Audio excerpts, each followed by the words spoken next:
It didn't start with a general. It didn't start with a missile. It started with silence. And above the tree line, something watched. It didn't feel fear. It didn't flinch. It chose.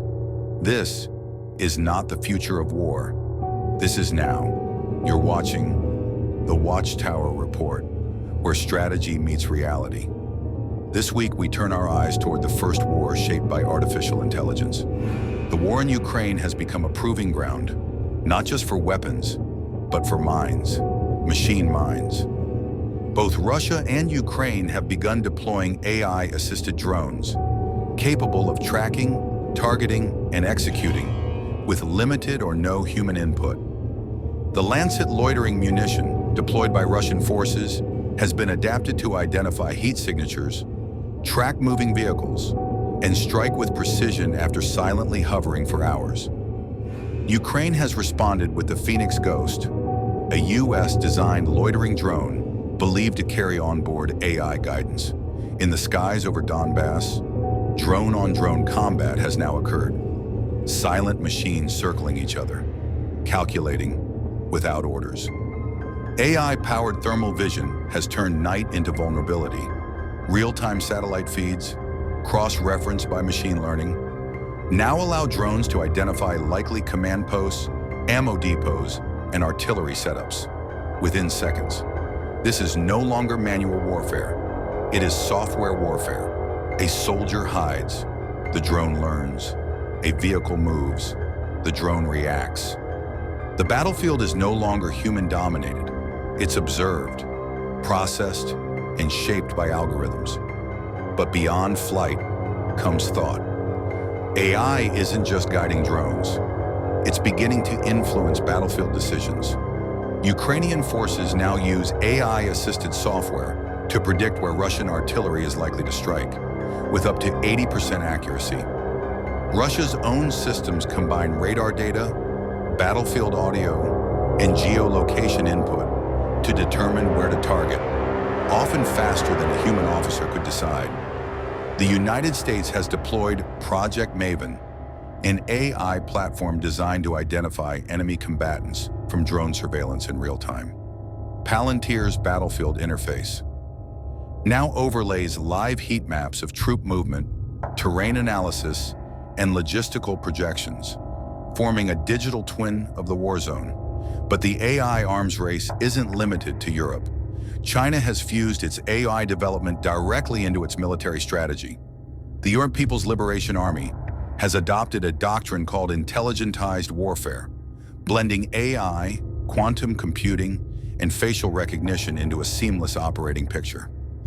In test simulations, Chinese AI reportedly outperformed human commanders, predicting enemy movements with shocking speed. Combined with satellite data and biometric scanning, Chinese drones can identify and lock onto individual targets from miles away, before a human even knows they're being watched. The speed of AI now exceeds the speed of diplomacy, and this is where the danger begins. What happens when the machine sees something and acts before a human can say no? This is not about replacing soldiers. It's about removing hesitation. When every second matters, the side that calculates first hits first. But what if AI is wrong? What if it misidentifies, miscalculates, misfires?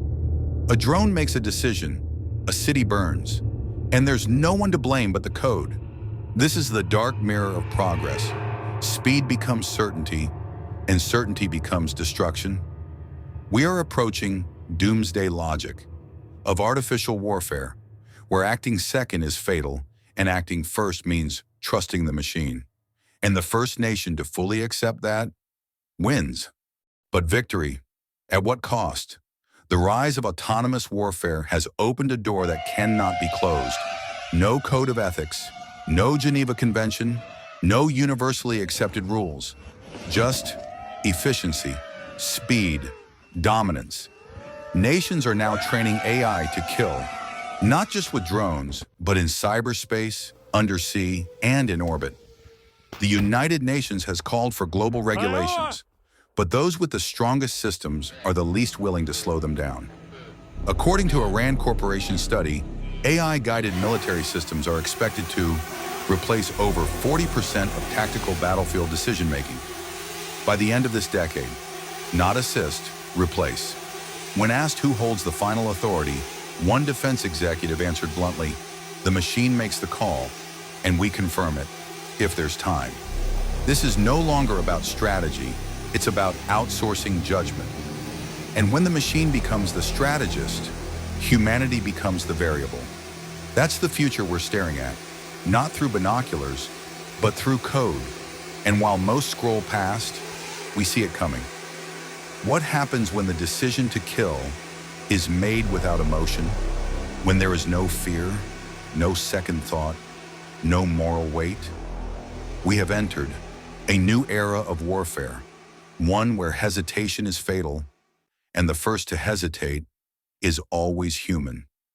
The battlefield has changed, and from here, from the Watchtower, we see where it's going. Subscribe, stay sharp. This is the Watchtower Report, where strategy meets reality.